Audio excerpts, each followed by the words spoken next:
The next habit that will improve your driving skills by allowing you to see what you have to see to make the right driving decisions is get the big picture. Once you've learned to aim high in steering, this becomes a natural next step. Just what is the big picture? Well, it's your area of concern, where you are and where you're going to be. It includes anything that could affect your ability to drive safely. That means both moving objects like cars and pedestrians and non-moving ground details like parked vehicles and utility poles. Your area of concern varies depending on your speed and the kind of traffic you're in. In the city, you have to keep track of what's happening from building line to building line for a full city block ahead. Right now, I'm picking out the next traffic signal, and I'm seeing a sign that says 2 lanes are going to merge up ahead. There are some pedestrians looking to cross up there on the right, and down the road there's a car turning left. That could have things backed up by the time I get there. That area from building line to building line is where anything that happens may affect you, from a delay in front to a merging car or a pedestrian coming into your path.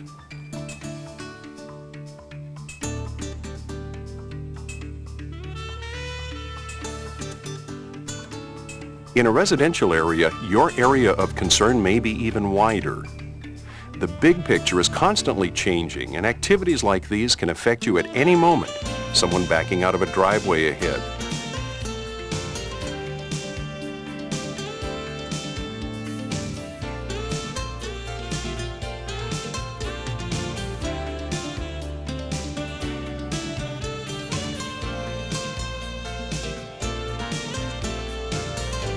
or a child making a sudden dash from the curb.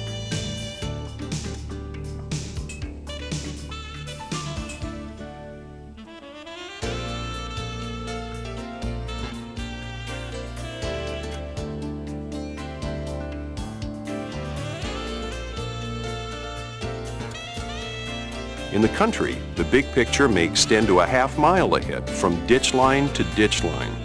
Because you're likely to be traveling faster out here than in a neighborhood, extending your big picture farther down the road is critical.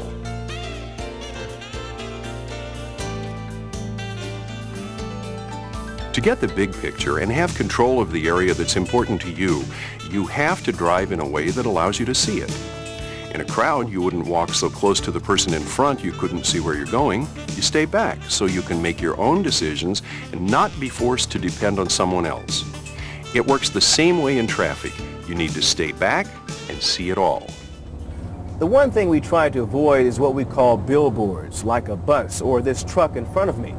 If you get right up behind something like that, it's going to block out almost everything. You won't be able to see what's going on ahead. And if it stops, you could even get trapped behind it. The solution is to stay back so you can see. You need to keep a following distance of between 4 and 6 seconds so you can react to the driver ahead. And when you stop in traffic, you need to leave a full car length between yourself and the vehicle ahead. So if it stalls, you can pull around it. Judging your follow distance is easy, and it works the same way no matter what speed you're going. Just pick out a stationary object like a telephone pole, then start to count the seconds once the vehicle in front of you passes it. 1001, 1002, and so on. The number of seconds you've counted when you reach the object is your following time. With practice, you'll be able to estimate it accurately without counting. You want to keep your eyes working ahead in traffic to give yourself as much time as possible to make your driving decisions. That's called your eye lead time. It should be from 8 to 12 seconds ahead. That's about a block at normal city traffic speeds. Keeping an 8 to 12 second eye lead time means your big picture will include what's going on in front of the driver ahead of you, giving you even more time to react. Seeing the big picture means positioning yourself to see the area that affects you. Staying back gives you a space cushion ahead and a view beyond so you can spot potential problems before they happen. That way, you can make smooth adjustments and keep flowing with traffic. To get the big picture in driving, simply stay back and see it all.